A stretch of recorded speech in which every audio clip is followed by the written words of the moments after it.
હોય આપણે બહાર ઓટો કાઢ્યો હોય, ઓટો ન હોય તો કોઈ ફેર પડતો નથી. એમાં હું ફેર પડે? એટલે બસ ઓટાના દબાણ છે, પછી રસ્તા દબાવ્યા હોય, તમારી પાસે 40 વીઘા જગ્યા હોય તો તમે પછી સઢન દબાણ કર્યું હોય, પછી ઘણા તો દિવાલ કરી નાખે, ઘણા ફેન્સિંગ કરી નાખે. સરકારની જગ્યામાં કોઈ પણ કરેલું દબાણ હોય એ યાદ દે તો કાલ જવાનું જ છે, ત્યારે આપણને નુકસાન થાય.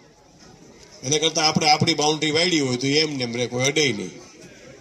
બરાબર? આ તમારું અડવા દેશો કે ભાઈ અમારું હું અમે આવી પાડવા, તમે ના પડ્યો, આ તો અમારું છે, તમે મરણિયા થઈ જાઓ. પણ જે આપણું છે જ નહીં એ આપણે લઈએ તો કોક જીત કોક લઈ જાય ને. જે વસ્તુ આપણી છે જ નહીં એટલે એના પ્રત્યે એક તો મોહ ન રાખવો જોઈએ.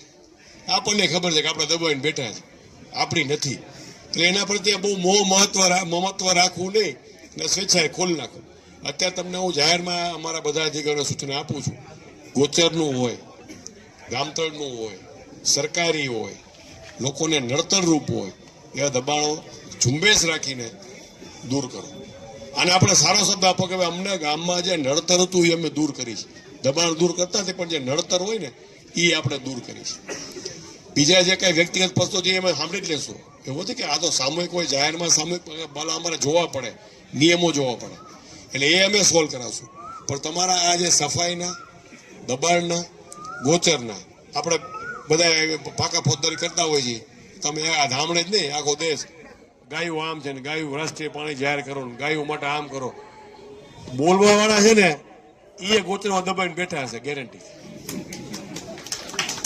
એટલે ગામને આપણે સલાહ દેવા જાવ કે ભાઈ ગોચરમાં આમ છે ને ગાયું આમ છે ને સરકાર કાંઈ જોતી હતી. અરે આપણે જોવાનું છે, ગાયું કોની ચરવા જશે? આપણે આપણા ગામની જ જશે ને. તો આપણે જો ગાયને એમ ગમતા હોય ગાય આપણી માતા છે, ગાય પવિત્ર પ્રાણી છે ને ગાય આપણા માટે બધુંય છે, ગાય માટે અગાઉ પાળિયા છે, ગાય માટે પાળિયા છે ને ગામે ગામ પાળિયા છે, તો અત્યારે એની પાળિયા પાછા ગોચરમાં જ હોય, અહીંયા જેમ દબાવી દીધા હોય આપણે. એટલે આપણે પહેલા આપણે આપણું આત્મમંથન કરી જેના ગોચરના દબાણો છે કાલથી મહેરબાની કરીને ખાલી કરી નાખો. વરસાદ થઈ ગયો છે, કોઈ વાવશો નુકસાન તો પછી મન નહીં થાય, જાજુ નુકસાન થશે. એના કરતાં હજી બરોબર થયું હતી ને વાવણી હજી કરી હોય ને તો પહેલેથી જ આનો નિકાલ કરી નાખો. અને કોઈ વાદ વિવાદ વગર દરેક જગ્યાએ સ્વેચ્છાએ અમે જાહેર કહે છે, સ્વેચ્છાએ બધા કાઢી નાખે છે. ધાર્મિક દબાણો કાઢી નાખે છે વર્ષોના સમજાવી છે. તો આપણે ક્યાં ધાર્મિક દબાણ કરીએ? આપણે તો આપણું પોતાનું અંગત દબાણ છે ને એ સરકારની જગ્યામાં છે. અને સરકાર કોઈ બીજા પગલાં લીધા વગર કાઢે છે, બીજા ક્યાં કોઈ પગલાં લે છે? આપણે તો એમને એમ કાઢે છે ને. અમુક જગ્યાએ સારા માટે કરી ગાયું નામે બધા દુકાન અમે કાઢી તો અમારી અમે ગામ બંધ કરે. તો આપણે એવું નથી કરવું. આપણે પ્રેમથી જે કાંઈ આપણું હતી એ આપણે ખુલ્લું કરી નાખીએ, બરોબર? પછી એ આ તમારી ગાયું આ પ્લાસ્ટિક ખાતી બંધ થઈ જશે. અને આ તો પુણ્યનું કામ છે. એટલે આ કાં તમે જે અપીલ ગણો હોય પણ કાલથી છે ને સાથ સહકારથી ભાઈ ચાલુ કરી દો. અમારા અહીંયા મામલતદારશ્રી હાજર છે, ટીડીઓશ્રી હાજર છે, તમારા પીએસઆઈ હાજર છે, બધા હાજર છે. અમે તો ખાલી જોશું, તમારે સ્વેચ્છાએ કાઢી નાખવાનું. જે અમારી મદદ જરૂર અમે કહેજો, અમે તમને મદદ કરશું, બરોબર? તમારા સરપંચ તમે છો ને, તમે જ છો ને કે પ્રતિનિધિ છો? એવું ન હાલે, પ્રતિનિધિની વાત ખોટી ભાઈ.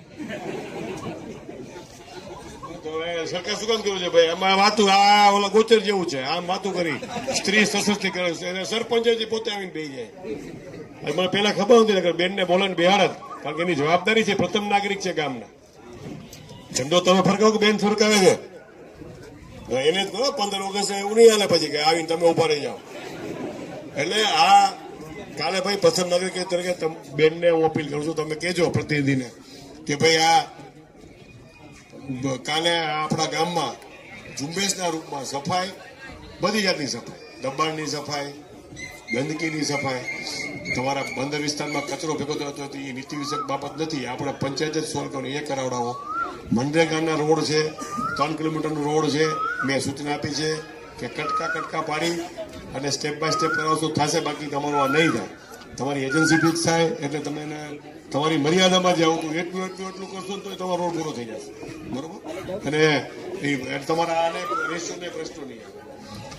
આ તો તમારા જે 2 એક્શન સાહેબો હાજર છે એ તો તમારે સ્ટ્રીપ મૂકી દેશે. સ્કૂલ પાસે શિક્ષક મિત્રને કીધું ને, અને જીબીનું 10 દિવસની સજા છે આ પાવર કપની, પછી કાયમી શાંતિ થઈ જશે. અને એ કાલે પાછા અહીં બેસશે અહીંથી, એટલે ફોર્મ ઉપર એવું કરાવજો ભાઈ. હા, એવું પછી તમે માખી મારશો એવું થાય, કોઈ આવશે નહીં. એટલે પછી જાહેર અપીલ છે કે ભાઈ આ કનેક્શન લઈ લ્યો. સરકારની નીતિ જે હોય ને હંમેશા એ દિવસે પછી એમ કે આજની હોય કાલ પાછું બંધ થઈ જાય એવું હોય. આજ આપણને મળતું હોય કાલ પાછું જૂનો હિસાબ કાઢશે, પરમ દિવસે હજી એ પણ જૂનું કંઈક કરશે. સરકાર તો નવું કરતી જાય ને, એટલે આજે જે કરી ફાયદામાં એટલે આજે એ કરી લેવું. 2 દિવસમાં પ્રેમથી સ્વેચ્છા લ્યો. 60% ગામ એમને હલાવે છે. પછી આમાં વિકાસ ન થાય. આમાં જીઓનું નેટવર્ક નહીં આવે ને કાંઈ નહીં આવે. એટલે પછી ભાઈ એ આવું સાચું ઓલું જીઓ વાળો ભાગી જાય છે. એટલે એ તમે પ્રેમથી સારી રીતે બધું કરાવડાવો. અને કાલે આપણે છેલ્લે બસ બધા હું હોકારો દો કે સ્વેચ્છાએ કાલે ગામ સફાઈમાં, દબાણ સફાઈમાં સ્વેચ્છાએ જોડાશો ને, અને ગાયો માટે આટલું કરશો ને ભાઈ. બસ જય હિન્દ. આ ગામમાં જે તમારા પ્રશ્નો છે તમે સ્વેચ્છાએ કાલે રહેણાંકને બહુ આપણે નથી ડિસ્ટર્બ કરતા. ચોમાસાની સિઝન છે, તાત્કાલિક કોઈને બેઘર કરીએ તો એ વ્યાજબી વસ્તુ નથી. એટલે અમે ક્યાંય રહેણાંકને તો અમે ક્યાંય સૂચના જ મારી સ્ટેન્ડિંગ ઇન્સ્ટ્રક્શન છે કે ભાઈ રહેણાંકના મકાનો ક્યાંય દબાણો હોય તોય દૂર કરવા નહીં, જેથી કોઈને તકલીફ